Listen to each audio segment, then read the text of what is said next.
तो दोस्तों इंडिया के दो बहुत बड़े यूट्यूबर जिनके बीच में लड़ाई चल रही है। अगर आप सुबह से देख रहे हो कि इस तरह के बहुत सारे वीडियोस आपके सामने आ रहे हैं, कोई यूट्यूबर उसके ऊपर अपने रिव्यूज दे रहा है, कोई यूट्यूबर उस पर वोटिंग करवा रहा है। एग्जैक्टली हम जानेंगे ये मामला है क्या और इसकी तह तक जाएंगे कि इस बात में कितनी सच्चाई है। विवेक बिंद्रा जी जो है उनके ऑलमोस्ट 21 मिलियन फॉलोवर्स हैं और जो संदीप महेश्वरी हैं उनके अप्रॉक्स 28 मिलियन फॉलोवर्स हैं। तो इतने बड़े बड़े यूट्यूबर्स हैं, उनके बीच में ये पंगा शुरू किया हुआ और आज हम बात करेंगे कि ये इसमें कितनी रियलिटी है, कितनी सच्चाई है और अगर इसमें कुछ भी सच्चाई है तो इस चीजों को शॉर्ट आउट कैसे कर सकते हैं। आज से थोड़े दिन पहले विवेक बिंद्रा जी के इंटरव्यू में कह रहे थे एमबीए चाय वाले को ना बहुत बुरी तरीके से बदनाम किया गया। दुनिया की एक सच्चाई है, जिस आदमी का दुनिया में सबसे ज्यादा नाम होता है उसको उतनी आसानी से बदनाम किया जा सकता है। जब एमबीए चाय वाले का बिजनेस डाउन हुआ था बहुत सारे लोगों ने उसमें मीम्स बनाने शुरू कर दिए, बहुत सारे यूट्यूबर्स ने उसके ऊपर वीडियोस बनानी शुरू कर दी। उन्होंने कभी ये समझने की कोशिश नहीं की आखिर उसके बिजनेस के फेल होने के पीछे रीजन क्या था। विवेक बिंद्रा जी ने सेम वही पॉइंट उठाया था। आज वही सिचुएशन विवेक बिंद्रा जी की भी है। छोटा सा वीडियो संदीप महेश्वरी जी के चैनल से आया, उसके बाद में मार्केट में हड़कंप मच गया। जिसको देखो विवेक बिंद्रा को वीडियो बना रहा है, वो विवेक बिंद्रा के ऊपर सारा डिटेल दे रहा है,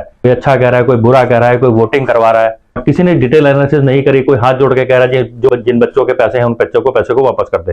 तो आज हम जानेंगे इस वीडियो में कितनी सच्चाई है और हम हर चीज की तह तक जाएंगे, डिटेल एनालिसिस करेंगे एग्जैक्ट में हुआ क्या था और इसका सोल्यूशन क्या है। नेटवर्क मार्केटिंग आपने भी की होगी या मेंबरशिप ली होगी, तो जिंदगी में कभी ना कभी कोई ना कोई मार्केटिंग वाला पर्सन आपसे मिला होगा जो आपसे कहता होगा आप नेटवर्क मार्केटिंग कंपनी को ज्वाइन कर लीजिए, इस प्रोडक्ट को खरीद लीजिए, आपको अपने नीचे 2 लोगों को और बनाना है और उसका धीरे धीरे आपकी अर्निंग शुरू हो जाएगी।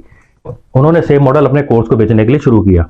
प्रॉब्लम आई कहां से? इसमें प्रॉब्लम यह आई कि पूरी दुनिया में सेल मैनिपुलेशन चलती है। जो इंस्ट्रक्शन ऊपर से दी जाती है वो इंस्ट्रक्शन हमेशा नीचे तक पहुंचती नहीं है।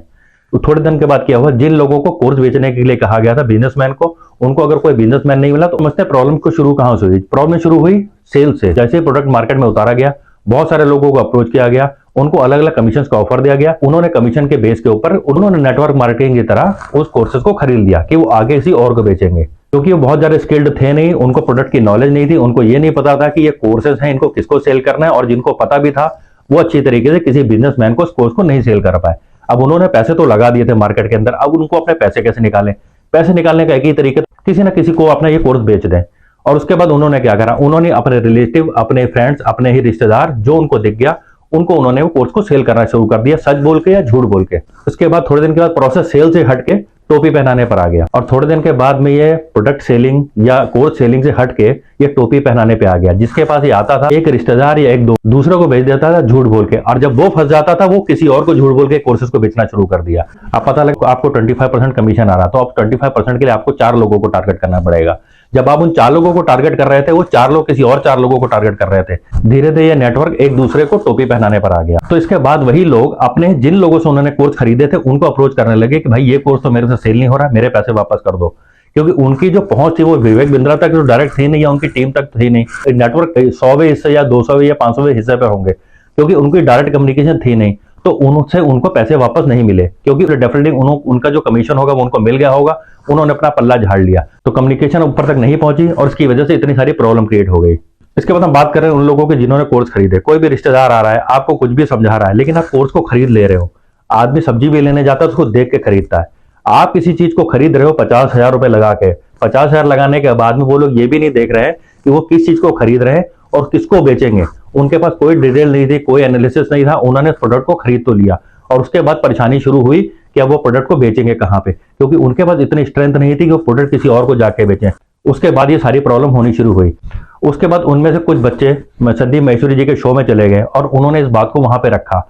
उसके बाद संदीप महेश्वरी जी के अपने 28 मिलियन फॉलोवर्स पहले से हैं, उन्होंने जब वीडियो सोशल मीडिया पर डाला तो उसके बाद हड़कंप मच गया। इसके बाद प्रॉब्लम ये भी है कि जितने लोगों ने बीच में इन कोर्सेज को बेचा है, एक दूसरे को बेचा है, सबको अपना कमीशन पहुंच गया। लेकिन बहुत सारे लोग कह रहे हैं विवेक बिंद्रा जी को पैसे वापस कर देने चाहिए। तो हम एक प्रैक्टिकली सिचुएशन पे लाके बात करते हैं। अगर विवेक बिंद्रा जी ने इस नेटवर्क के थ्रू अपने प्रोडक्ट को सेल किया है, जितने भी लोग इस प्रोडक्ट लाइन में अपना अपना कमीशन ले लिया। सपोज 1 लाख लोगों ने कोर्स को सेल किया है तो 1 लाख लोगों ने बीच में कमीशन ले लिया। अगर टोटल बेनिफिट 100 करोड़ का होता है तो 50 करोड़ तो उन्होंने पहले ही कमीशन में बांट दिया। अगर उनको लोगों के पैसे भी वापस करने होंगे तो वो 50 करोड़ रुपए उन लोगों से कैसे वापस लेंगे जिन लोगों को उन्होंने पहले से कमीशन दे रखा है।